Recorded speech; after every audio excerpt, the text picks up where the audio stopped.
All right, today we're going to pick back up with our concept of sectionalism. Yesterday we pretty much divided the economy based on two sections of the country. We also divided the process in which each North and South made their money. We divided the South amongst agricultural and cotton and the plantation system. We referred to it as the peculiar institution yesterday. And then, of course, we recognized the North had industrialized and they were benefiting from the South's cotton in the textile boom in Lowell, Massachusetts, for example. And this market revolution was taken off, and it was really making America enter the world stage with a pretty booming economy.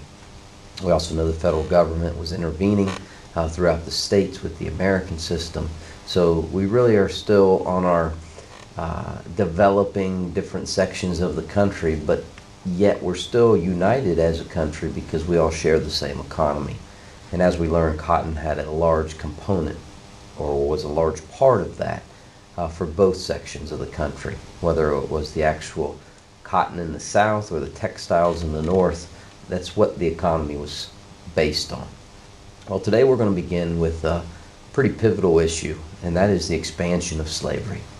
We single-handedly had watched the Cotton Kingdom, or what we called King Cotton, expand yesterday, basically from North Carolina to eventually Texas by the end of the week here.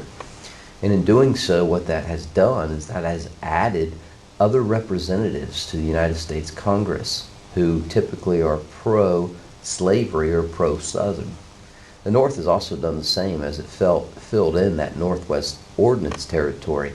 They added senators from free states. It became obvious that whoever would hold the majority eventually, whether it was slave or free, could really undermine what each section of the country believed in. And whereas the South believed it was their natural right to have property, or in this case slavery, was their natural right that they fought for during the Revolution. I mean, even John Locke said Americans or people have the right to natural rights. The North, on the other hand, believed that if they could get the upper hand, they could keep slavery where it is, maybe abolish it or maybe not abolish it, but not definitely keep it from spreading. We find ourselves in a situation in 1820. Missouri is not necessarily a deep southern state, but it's not necessarily a northern state. It's kind of right in the middle. If we were to look at it right here behind me, it wants to come in as a slave state. Reason being, slave owners had moved there where the Missouri River meets the Mississippi River. Is a great area to grow cotton, and they flocked there. And they had enough people to apply for statehood. Well, adding an additional slave state would disrupt that balance, because in 1819, prior to this compromise, there were 11 free states and 11 slave states. Well, Henry Clay is the Mr. Father of the American system. Earlier in our chapter, he comes up with an idea. He says, how about we add a slave state and at the same time we add a free state? That way our balance always stays the same. It had long been advocated that Maine secede, basically, leave Massachusetts and become its own state. And they'd been asking, and had been in earlier congressional meetings before, and it had never materialized. Well, now's a perfect time. We can settle the dispute. Each side is happy. We balance it out. We keep the same representatives, and we can kind of move on to bigger topics than slavery. But the controversial part of this is not only did Missouri come in as a slave state and Maine as a free state, was they're going to draw an imaginary line. It was called the 3630 line, which would ban slavery ban slavery north of that line, but slavery could exist south of that line. Now, in the eyes of the South, they saw this as a way of ending slavery because there was nowhere for them to expand south of that line. At this point in history, the only place to expand is north of that line and the rest of the Louisiana territory. And then if we do the math, how many states could the North make out of that territory? They eventually would hold the upper hand. So temporarily, it seems like a Band-Aid for this situation. It technically will be a 30-year Band-Aid. Lots going to happen between now and then, but eventually something has to be resolved. Otherwise, we will be two countries, one free and one slave. Here's your definition.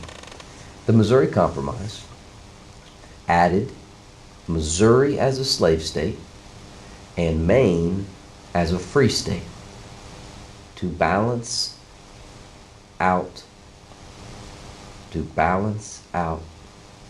representation in Congress. To balance out representation in Congress. As we move past 1820 and into 1824, 1828, we're going to see John Quincy Adams' presidency followed by Andrew Jackson's presidency, the hero from the Battle of New Orleans. When Jackson comes into office, he makes some promises. He promises to get rid of that national bank. It symbolizes the rich, it symbolizes the Federalist, it symbolizes the old republic of people who kind of control the country. It does not represent the people who voted for Jackson or himself, the common man. So the first thing he wants to do is get rid of this bank.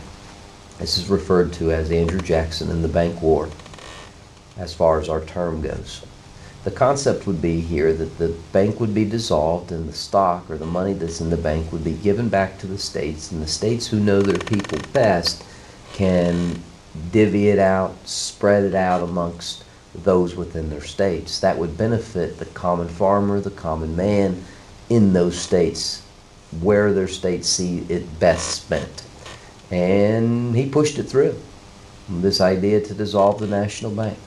As we'll find out, is probably one of the worst economic decisions made by a president up to this point, but he had to deliver on his promise, and it showed that he was a defender of at least the economic rights of the common man. Here's your definition. Jackson and the Bank War. He destroyed the national bank. He destroyed the national bank and gave back the money to the states and the common man. And gave back the money to the states and the common man. My next challenge was the tariff. The tariff had been here since Alexander Hamilton had instituted it. The tariff had increased over time, this tax on imports. Not too long ago, on Monday, Henry Clay increased the tariff with the American system. Remember, it was to encourage Americans to buy American. However, we did have a majority of rich individuals, elite individuals in this country, that weren't going to wear American clothing. They weren't going to eat on American plates. They weren't going to use American silverware. They wanted the fine necessities and product that came from England. Well, this was none true more than in the South. Those rich planters we learned about who have mansions, they are high rollers, we could say. And they imported their goods from England. It was a reciprocal effect. England expected the southern planter class to export their slavery to England and in turn buy product from England. And I'll pat your back, you pat my back. Well, this tariff got in the way of that because it just kept increasing. Well, we had a vice president of the United States under Andrew Jackson named John C. Calhoun who voiced his frustration. And we just saw Jackson, who was an advocate of states' rights and the common man, kind of do a 180. Because in this scenario, he's going to say, no, we're keeping the tariff. And yes, we're going to enforce the tariff. Even to the fact that he threatened to come to South Carolina and make South Carolina, using the federal government, using the American Navy, to make South Carolina pay the tariff. Now what South Carolina does is they threaten to leave the country. Our word here would be secede, or the act of secession. See, South Carolina believed they could nullify a federal law. That wasn't anything we haven't heard before. We learned that with the Kentucky and Virginia resolutions, that when a state believes a federal law is unfair or discriminates against them, they don't have to obey it. So South Carolina technically was just voicing that concern. Needless to say, Henry Clay came in. He worked out another deal. He got the state of South Carolina and the federal government to compromise in a reduction of the tariff over time, and prevented South Carolina from seceding and Andrew Jackson marching in and hanging John C. Calhoun, because that's what he intended to do. Here's your definition. The nullification crisis was a protest by South Carolina against the federal tariff. It was a protest by the state of South Carolina against the federal tariff, using the concept of states' rights. My last topic of the day is called the Worcester v. Georgia Indian Removal Act. The Cherokee recognized that gold prospectors were pouring into their land in Georgia. They appealed to the United States Supreme Court to respect their treaty and their land rights. Chief Justice John Marshall even ruled in their favor and told the Cherokee that they could stay and they had the right to possess the land in which the gold was found upon. However, Congress, the legislative branch, decided to pass a law to remove not just the Cherokee, but the remaining 4 civilized tribes in the lower part of the United States, would include the Chickasaw, the Creek, the Seminole, and the Choctaw, along with the Cherokee. Andrew Jackson went along with this idea and signed the Indian Removal Act of 1830.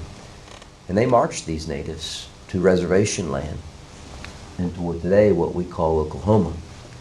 The Choctaw were the first people to arrive. In their native language, the word Choctaw means red people, and the word Homa means home. Therefore, Oklahoma became the home of red people.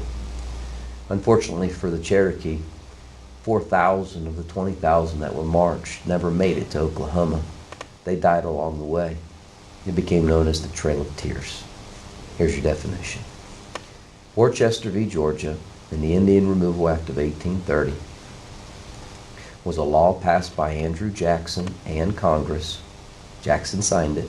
It was a law passed by Andrew Jackson and Congress to remove the 5 civilized tribes to reservation land west of the Mississippi River.